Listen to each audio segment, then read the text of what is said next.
பரிசுத்த வேதாகமம் மூல பாஷையாகி எபிரேய மொழியில் எழுதப்பட்டது.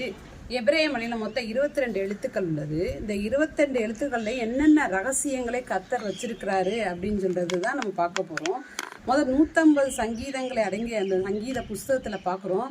119வது சங்கீதத்துல ஒரு 22 எபிரேய எழுத்துக்களுடைய தலைப்பின் கீழே அந்த 8 வசனமாக 22 பகுதிகளாக சங்கீதம் 119 எழுதப்பட்டிருக்குன்னு வாசிக்கிறோம். நம்ம கிறிஸ்தவ வாழ்வை எதுலேருந்து வருதுன்னா ரட்சிப்பிலிருந்து துவங்குகிறது. சங்கீதம் 119 41வது வசனத்துக்கு மேலே பார்த்தீங்கன்னா, கர்த்தாவே உம்முடைய வாக்கின்படி முத தயவும் முத ரட்சிப்பும் எனக்கு வருவதாக. இங்கு சங்கீதக்கான ரட்சிப்பை பற்றி சொல்றாரு. இந்த வசனத்திற்கு மேலாக ஒரு எபிரேய எழுத்து எழுதப்பட்டிருக்கிறது.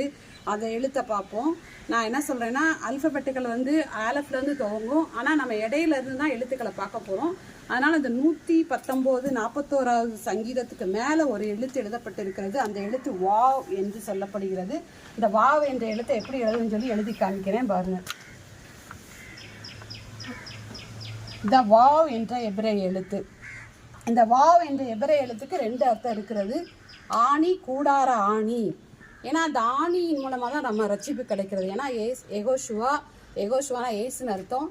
ஏசு சிலுவையில் கைகளால் ஆணிகளால் அடிக்கப்பட்டார்.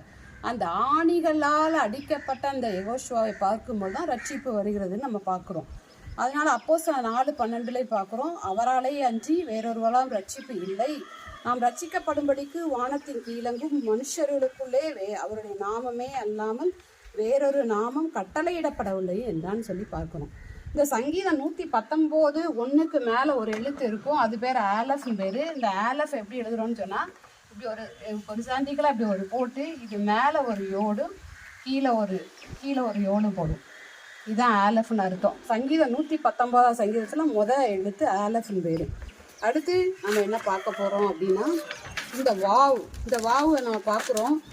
இந்த எபிரேய மொழியில் ஆலஃபும் தவ்வுமாக இருக்கிறார். அப்போ ஆலஃப் முதல் எழுத்து, தவ் கடைசி எழுத்து. இந்த தவ் எப்படி போடணும் அப்படின்னா, இது போட்டு இதுதான் தாவ். அப்போ ஆலஃபும் தவ்வுமாக இருக்கிறார் எபிரேய வார்த்தையில்.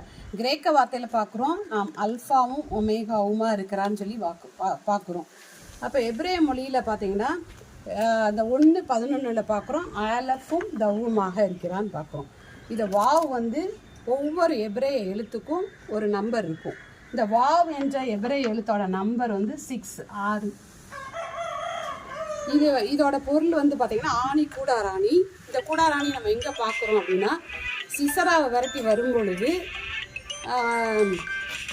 அவன் கூடார ஆணினால யாகையில் என்ன செய்யறான், அவன் நெத்தியில் அடிக்கிறான்னு பார்க்குறோம். அந்த கூடார ஆணியை வச்சு தான் சிசராவை யாகையில் என்ன செஞ்சான், அடித்தான். அப்போ இந்த ஆணி எவ்வளோ முக்கியம். அந்த நம்மளுடைய ரட்சிப்புக்காக, நம்மளுடைய மீட்புக்காக யெகோஷுவா ஆணியிலான் அடிக்கப்பட்டார். அப்படிதான் இந்த வாவ் என்ற எழுத்து. ஆமென்.